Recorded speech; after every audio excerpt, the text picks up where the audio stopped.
Alright, here's my review for The Sorcerer's Apprentice, starring Nicolas Cage and Jay Barracuda,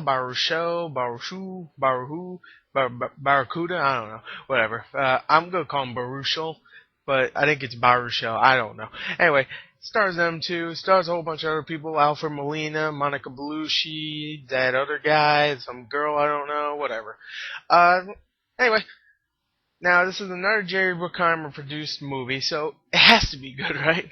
Well, find out in the review. That's all. That's the only conclusion I can say for this intro. Yeah, I couldn't figure anything else. Let's just go into the story of this movie. Okay, now the story of this movie, everybody knows I am bad at explaining a story, so I'm just going to read it straight from Yahoo.com. Thank you, Yahoo. And I'm just going to read it here because IMDb's one is like so freaking descriptive that I'm like, oh my god. So I'm just going to go with Yahoo, which doesn't describe that much. Alright, Balthazar Blake, who is Nicolas Cage, is a master sorcerer in modern-day Manhattan, trying to defend the city from his arch nemesis, Maxim Horvath. Horvich, whatever. It's Alfred Molina. Balthazar can't do it alone, so he recruits Dave Stutler, a seemingly average... Oh, wait, by the way, that's Jay Baruchel, or Baruchel. Seemingly average guy who demonstrates hidden potential as his reluctant protege. I can never say that word. I don't know why. The sorcerer gives his unwilling accomplice a crash course in the art and science of magic, and together, these unlikely partners work to stop the forces of darkness. It'll take all the courage Dave can to muster, the strength to survive his training, save the city, and get the girl as he becomes the sorcerer's apprentice. Wow.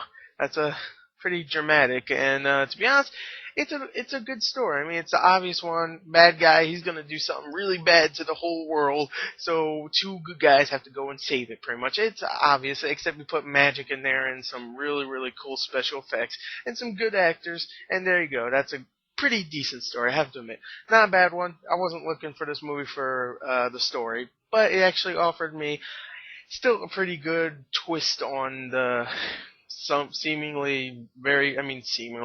very obvious story. I don't know what the hell I'm saying. Anyway, I liked it. I liked the story. So let's go into the acting of the film.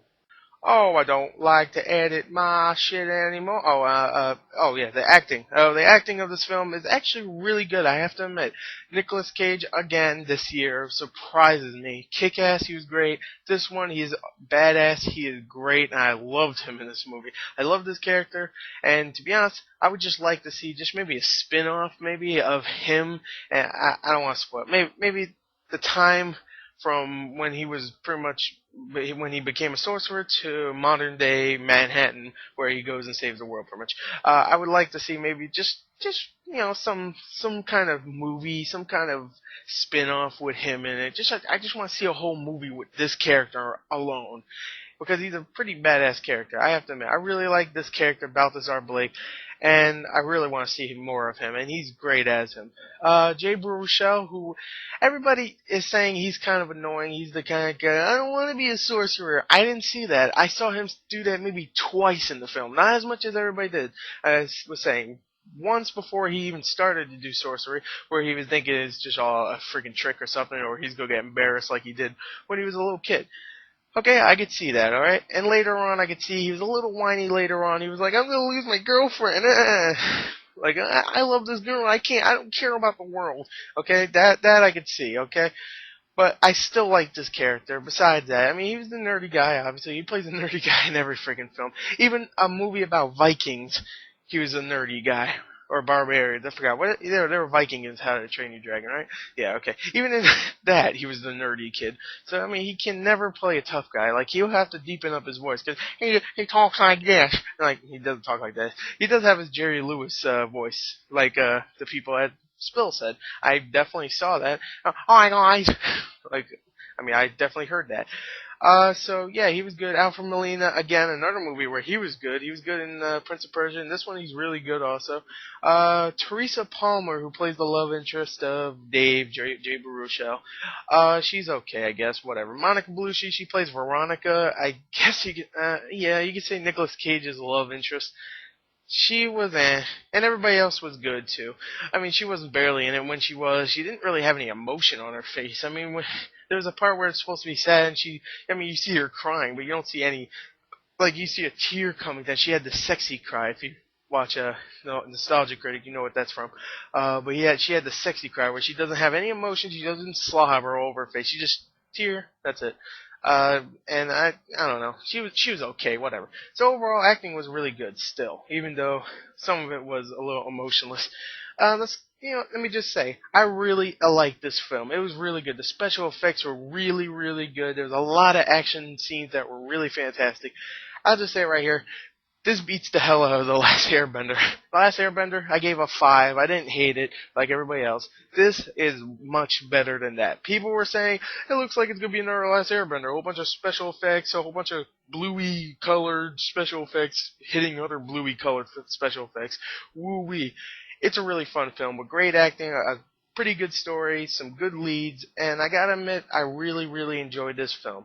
Maybe I'm just a sucker for, what's his name? The guy that made National Treasure, which National Treasure I really like also. I don't know, John Turteltaub or something. Maybe I'm just a sucker for him because I really like National Treasure 1 and 2. I know.